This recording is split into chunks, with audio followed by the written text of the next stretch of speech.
अच्छा ऐसा धोखा हमारे साथ किया, भोगोगे तो। ये जो निकलता है ना भोगोगे, ये अकाट्य होता है। क्योंकि किसी का भी हृदय, मान लो किसी भी जीव जंतु को आप कष्ट दें और उसका हृदय आह भर जाए, तो वो आह वज्र की लेख तुम्हें भोगना पड़ेगा। वो आह किसी की ना लेना जिंदगी। कोई ऐसा कोई आह भर करके कह दिया तुम समर्थ हो, हम तो कुछ कर नहीं सकते, वो अंदर से दुख फिर तुम्हारी सामर्थ्य काम नहीं करेगी, मिट्टी में मिला देगी। ऐसा नहीं कि आप जो कर रहे हैं कोई देख नहीं रहा, कोई हिसाब किताब नहीं, जो कर रहे हैं अवश्य में भोक्तव्यम, बहुत सावधान।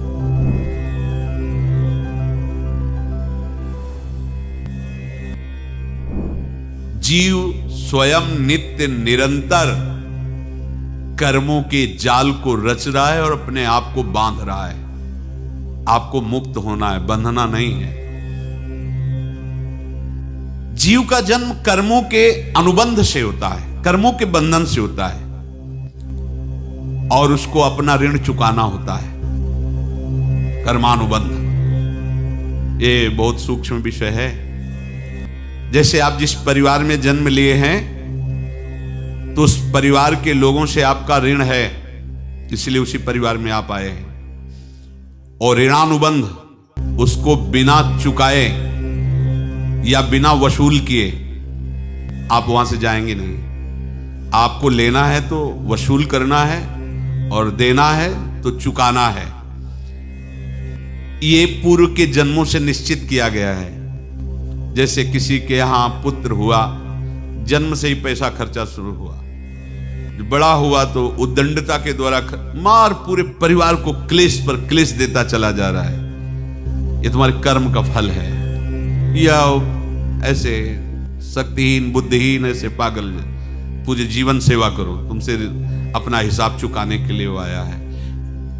अब परिवार के जो सदस्य जुड़े आके, मतलब पत्नी आते ही पूरी हृदय में आनंद, परिवार में आनंद, और जीवन भर वो आनंद ही सुख देने के लिए उसका जन्म हुआ। वो अपना ऋणानुबंध मुक्त, और आते ही भयंकर क्लेश खड़ा कर दिया, बीच में दीवार और झगड़ा वैसा, फिर अतरे दिन मारपीट शुरू, कलह अशांति, पूरा जीवन नरक हिसाब करने आए।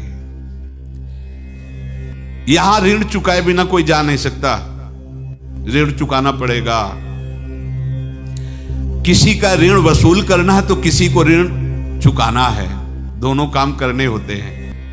अनेक जन्मों में अनेक लोगों के साथ हमने जो बर्ताव किए हैं, अच्छे या बुरे, वो होंगे।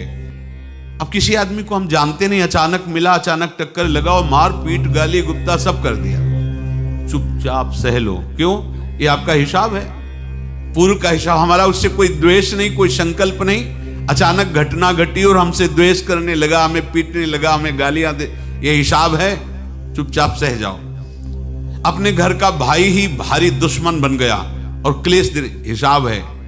एक प्रभुदत्त ब्रह्मचारी जी की वाणी में पढ़ा था, एक महात्मा जी भ्रमण करते थे, तो उस समय असरफियां चलती थी, मोहरे असरफियां, उनको भेंट में देते लोग। तो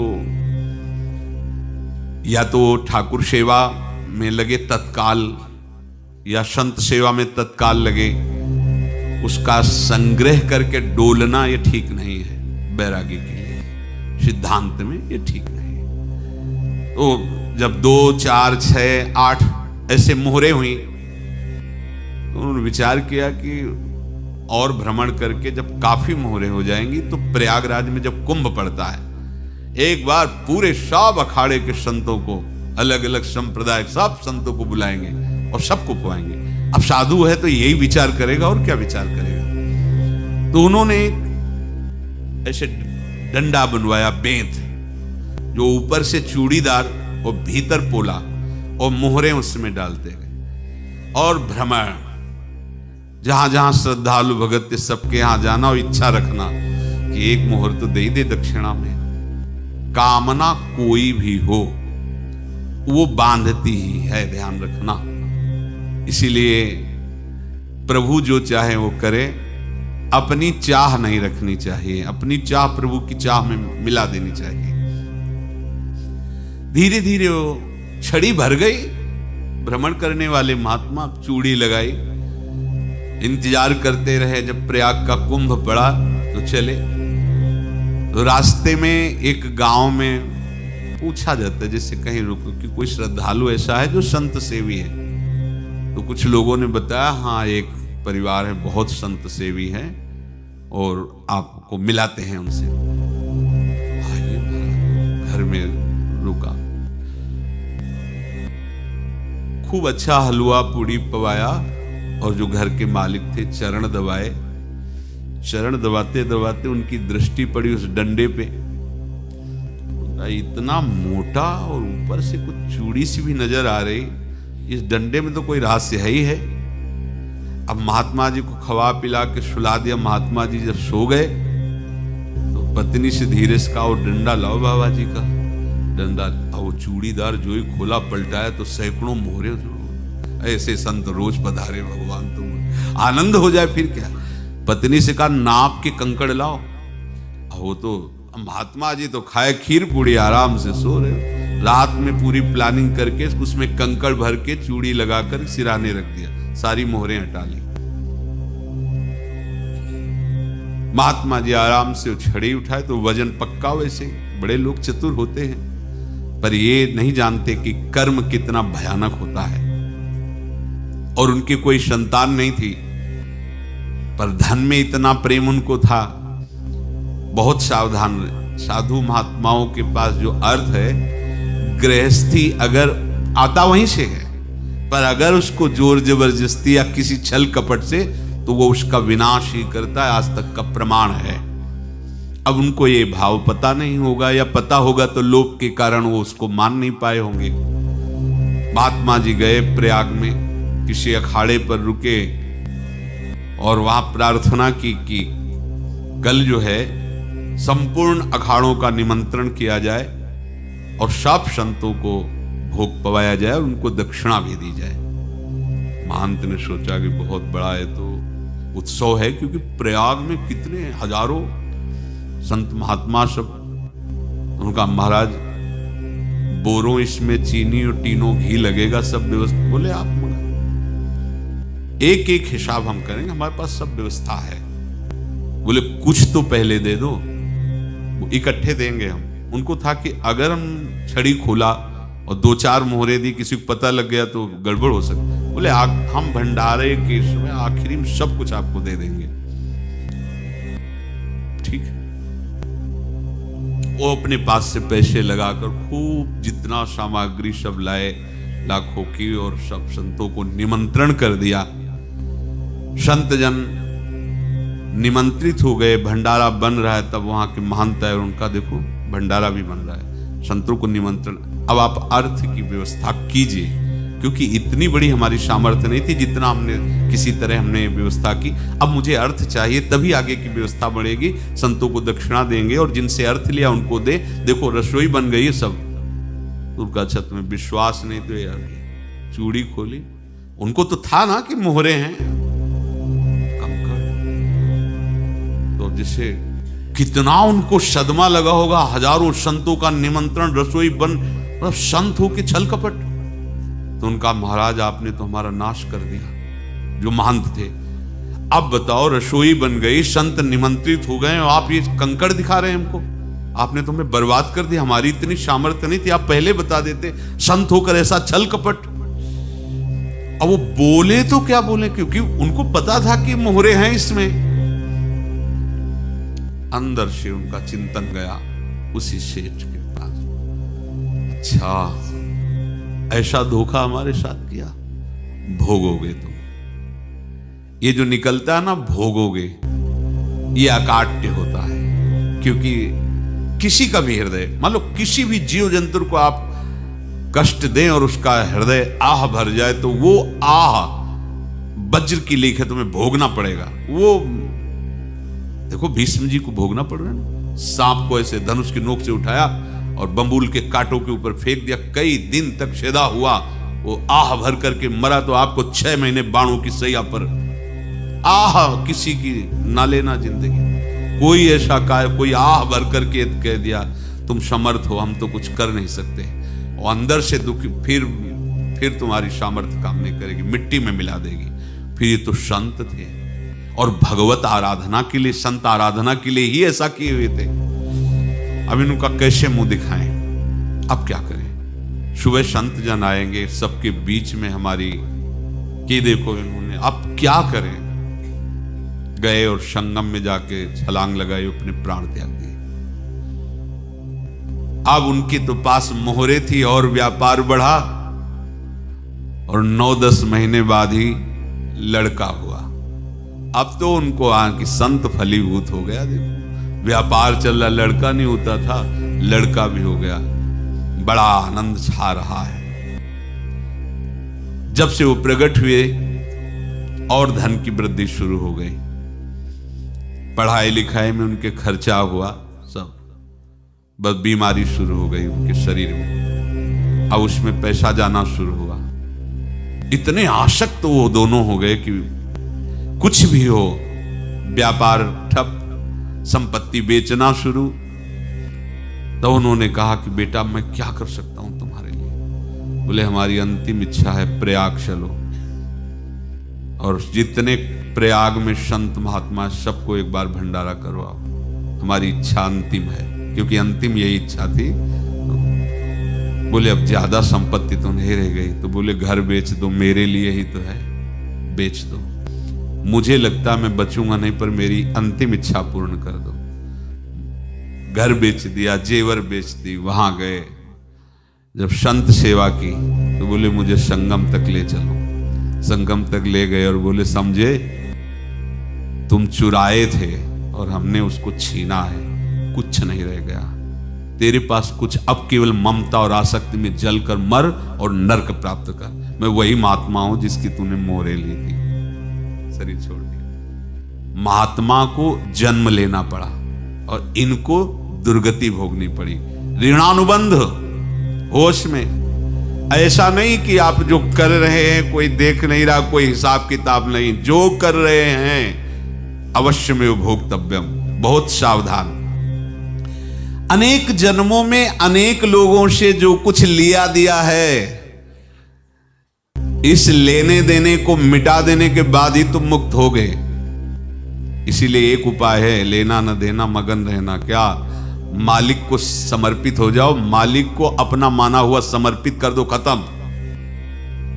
अहम त्वाम स्वरूपापेभ्यो मोक्षयिष्यामि, सब खत्म। आगे पीछे लेना देना सब खत्म। एकादश स्कंद में भगवान श्री कृष्णचंद्र जी ने कहा, जो मेरे चरणों का आश्रय लेकर भक्त मेरा भक्ति करता है, उसके पितृ ऋण, मातृ ऋण, देव ऋण, ऋषि ऋण, सब ऋणों से मैं मुक्त कर देता हूं। बस यही एक उपाय है जो इसके बंद करने का उपाय भक्तों के लिए है। वो यही है, भगवान की शरण में होकर अपना माना हुआ पूरा भगवान के अर्पित कर दो। अर्पित करने का तात्पर्य उसमें अहम हटा दो। तो दियम वस्तु गोविंदम तुभ्यमेव समर्पये। जिनसे तुमने सेवा करवाई है उनकी सेवा करनी पड़ेगी। जिनसे तुमने जो कुछ लिया है उनको देना पड़ेगा। ये लेने देने का व्यापार जब तक समाप्त नहीं होगा तब तक तुम्हारा जन्म मरण चलता रहेगा। अब आपको यहां समझना है, यदि आपसे किसी ने पैसे लिए बेईमानी करके नहीं दे रहा है तो आप उसको गाली मत दीजिए। आपने बेईमानी की थी इसलिए आपकी बेईमानी हुई है, ले गया, कोई बात नहीं है, बंधन से मुक्त हुए, जो बोझा था चला गया। उसको ऐसा ना देखे कि ये बेईमान हमारे रुपए मार लिए, अब जो कुछ होगा देखेंगे। अगर आप आगे नया कुछ करते हैं तो फिर आगे का हिसाब आपको भोगना पड़ेगा, ध्यान रखना। ऐसा नहीं है कि आपको भोगना नहीं पड़ेगा। एक ही उपाय है कि अब जो शरीर धारण किए इसी में जो भोग ले, आगे ना होना चाहिए। तो क्या करे? सर्वतो भावेन भगवान की शरण ले ले। ये तो सर्वाणि कर्माणि मयि सन्न्यस्य मत्पराः अनन्येनैव योगेन माम ध्यायन्तु उपासते तेषामहं समुद्धर्ता मृत्यु संसार से। ये बड़ा कठिन है पार होना, कोई छोटी मोटी बात है। एक महात्मा बाल्यावस्था से भजन करते थे, शालिग्राम भगवान पास रखते थे। और उन्हीं की आराधना करके बस पाठ नाम जप और भ्रमण करते थे। यौवन अवस्था थी, गंगा जी के किनारे अपने ठाकुर को विराजमान करके स्नान करने के लिए कपड़ा ही उतार रहे थे कि 90 लोग आ गए, भाला तलवार सब लेकर, मारो मारो इसको मारो, घेर लिया। तो उन्होंने हाथ जोड़कर कहा हमने क्या अपराध किया, कोई सुन ही नहीं रहा। तो उन्होंने कहा मार तो डालोगे ही आप 90 लोग, हम कोई अस्त्र शस्त्र तो लिए नहीं, एक बार हमें गंगा में डुबकी लगा देने दो और अपने ठाकुर को स्नान करा देने दो, फिर इसके बाद आप मार। भगवत इच्छा से वो लोग रुक गए, स्नान किया और अंदर से प्रार्थना की, प्रभु ये क्या लीला है आपके सिवा मेरा कोई है नहीं और ये मुझे मारना चाहते हैं। तो भगवान ने जानते हो क्या कहा उनके अंतर में, तुम मेरे में ध्यानस्थ हो करके शरीर को छोड़ो, ये लोग मारेंगे। ये मेरे भजन का फल है कि तुम्हें 90 जन्म नहीं लेना पड़ेगा, एक ही जन्म में 90 मिलके, तुमने 90 हिंसा की थी पूर्व में, तो तुम्हें 90 बार जन्म लेना होता और एक एक करके मारते। ये मेरे भजन का प्रताप है कि एक बार में ही 90 का हिसाब हो जाएगा। तुम आंख मूंदो, मेरे ध्यान में मगन रहो, मेरे प्रताप से तुम्हें कोई चोट नहीं होगी और स्वाभाविक मूर्छावस्था में प्राण तुम्हारे छूट जाए। ऐसा ही हुआ, ऐसा हुआ। तो ये बात समझ लो कि ये जो कर्मानुबंध है, ऋणानुबंध है। अब देखो, अगर शाप महात्माओं ने दिया कि तुम्हारे वंश का इससे विनाश होगा, तो भगवान भी परम धाम जा रहे तो उसी कील से, बाण की नोक में जो मछली लील गई थी छोटा कण, उसी से की नोक बनाई और उसी नोक को प्रहार किया। भगवान के श्री चरण में वही बाण की नोक लगी और भगवान ने स्वीकार किया ना। भगवान का बड़ा लीला विचित्र है। अगर छुप करके उधर रामावतार में बात, तो इधर स्वीकार किया है भगवान ने। ऐसा कहीं नहीं दिखाया कि मैं भगवान हूं तो मैं अपने लिए, ऐसा नहीं दिखाया। नारद जी का हित किया पर नारद जी ने शाप दिया तो भगवान ने स्वीकार किया। बंदरों ने ही सहायता की, जैसा बोले थे वैसा। ये लीला इस शरीर में भोगनी पड़ेगी। हाँ, ज्यादा को कम में भुगता देंगे, पर अब अगला शरीर ना मिले, इसके लिए सर्वतो भावेन भगवान के आश्रित हो जाए। जैसे आपने दुकान फैला रखी है तो उसमें दो काम होते हैं, लेना और देना। किसी को उधार दिया है तो हमें उससे लेना है, और कोई नगद देकर सामान ले रहा है तो उससे सामान देना है, या उधार लिया है तो हमें उधार देना है। अब अगर दुकान बंद करनी है तो तुम्हें देने वालों पर जोर देना है, लेने वालों पर जोर नहीं। लेने वाला तो जाओ हम क्षमा किया, समर्पित किया, हमारा कोई संबंध नहीं, खत्म हो जाए, वो खुशी हो जाएगा। लेकिन देने वाला तुम अगर दुकान भी उठा दोगे तो जहां भी रहोगे तुम्हारे पास वो आएगा, लाइए हमारा।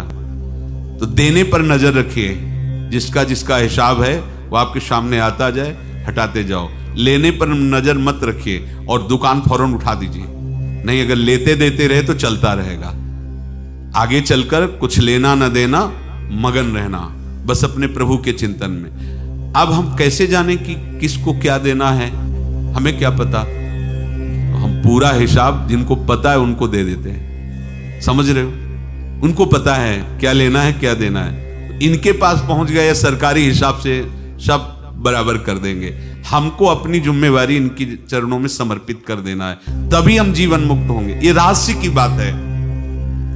प्रभु कह रहे हैं यस्य सर्वे समारंभाः काम संकल्प वर्जिताः ज्ञानाग्नि दग्ध कर्माणं तमाहु पंडितम बुधाः। जिसके संपूर्ण कर्मों के आरंभ संकल्प और कामना से रहित हैं, तथा जिसके संपूर्ण कर्म ज्ञान रूपी अग्नि से जल गए हैं, उसको ज्ञानी जन भी पंडित कहते हैं, बुद्धिमान कहते हैं। पूज्य श्री भाई जी महाराज कह रहे हैं, जैसे वहां ज्ञानाग्नि से दग्ध कह रहे हैं, तो अपने वृंदावन वासियों का प्रेमाग्नि से सब कर्म संस्कार दग्ध होते हैं। जिस समय आपके हृदय में भगवत प्रेम का प्रादुर्भाव होगा तो लेश मात्र कभी तुम्हें दुख नहीं भोगना पड़ेगा। प्रेम का प्रादुर्भाव होते ही दुख का नाश हो जाता है, महासुख। जब प्रेम का प्रादुर्भाव होगा तो समस्त पाप भस्म हो जाते हैं, अशांति नष्ट हो जाती है, संसार ज्वाला स्पर्श भी नहीं कर सकती है। जब भगवत प्रेम का प्रादुर्भाव होता है तो हो सकता है उस उपासक के जीवन में दुखों का पहाड़ टूट पड़े, परिवार खिलाफ, शरीर रोगी, अव्यवस्था, बहुत बहुत कुछ, सब कुछ। कह रहे हैं इतना सब होने पर भी उसके हृदय में कोई भी दुख नहीं होता। ऐसा सामर्थ्यशाली भगवत प्रेम है। भगवान के चरणारविंद का जिसके हृदय में प्रेम है, भारी से भारी दुख भी उनको विचलित नहीं कर सकता।